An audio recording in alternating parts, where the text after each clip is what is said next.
We received a call at 2:23 a.m. in the 7300 block of South Glen Street on a prowler.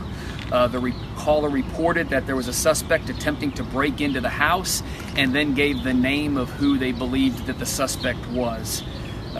They went on a few minutes later and indicated that the suspect had in fact at that point entered the residence.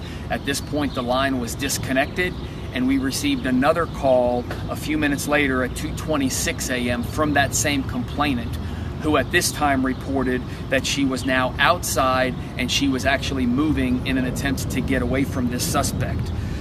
She advised that she knows the suspect and that it is in fact her cousin, and that the suspect has a knife and is chasing her through this neighborhood, and that she and a few others were hiding because she felt like if the suspect found them that she would stab them. The caller stayed on the line, and at 2:27 the officers again were dispatched and en route, and at 2:28 we got an update that it was unknown the exact location where the suspect was at that time. Again, 911 was still online with the complainant, and she was still giving updates on what was going on here in the neighborhood. The 911 operator indicated that she could actually hear the suspect chasing them as the complainant was making this call. The complainant stated that another friend was hiding on the other side of the street as well, and that there were 3 unknown males that were also trying to get away from the suspect here in this neighborhood, and it was unknown at that time where the male subjects were.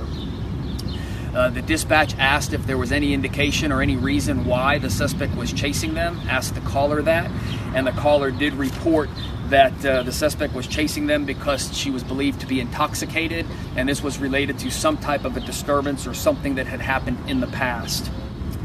At 2:33, the complainant advised that all 3 females had in fact been physically assaulted by the suspect, indicating there had been bites and scratches and other types of assault wounds, and that this happened when they tried to contain the suspect.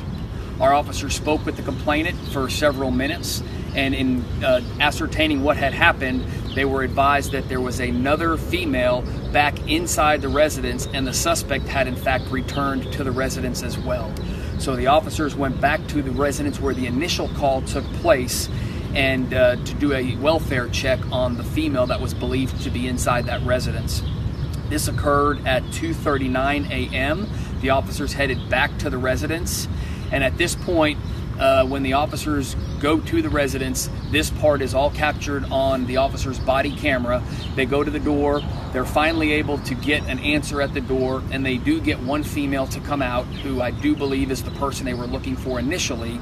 And at this point, the officers enter the residence. Again, they had gone there to do a check welfare on this female.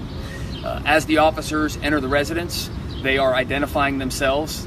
They're speaking to the suspect. At this point, they've been given a name, calling her by name, telling them this is the Austin Police Department. And as they work their way through what appears to be the family room, and they're getting to what appears to be the kitchen, the suspect comes around the corner, and the officers immediately give a command, what sounds like drop the knife, and immediately you can see they're backing up on their body cameras, giving the command to drop the knife.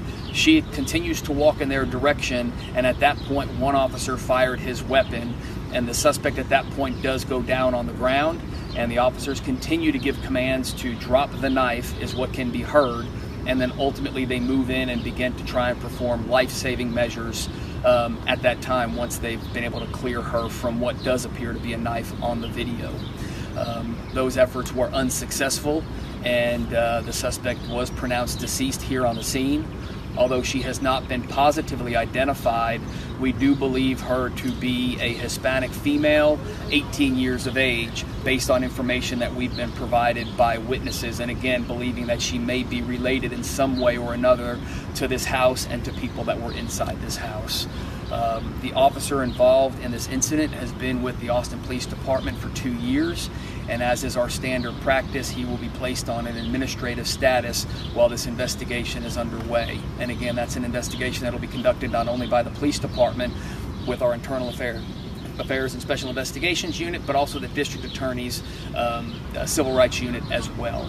So again, we don't know what led up to the incident that occurred here. She was described as being intoxicated. We believe that she assaulted some of the individuals that were in the home based on what we know right now. And what's evident on the body camera, she does appear to be in possession of a knife, and the officers again gave her direction to drop that, but instead she continued in their direction. But at the end of the day, this appears to be an 18-year-old female who lost her life today, and that is a tragic incident for this community, and it is a tragic incident for our department. This is not a situation that any officer wants to find themselves in, this will, I've spoken to the officer very briefly, and I can tell that he is greatly impacted by what happened here today.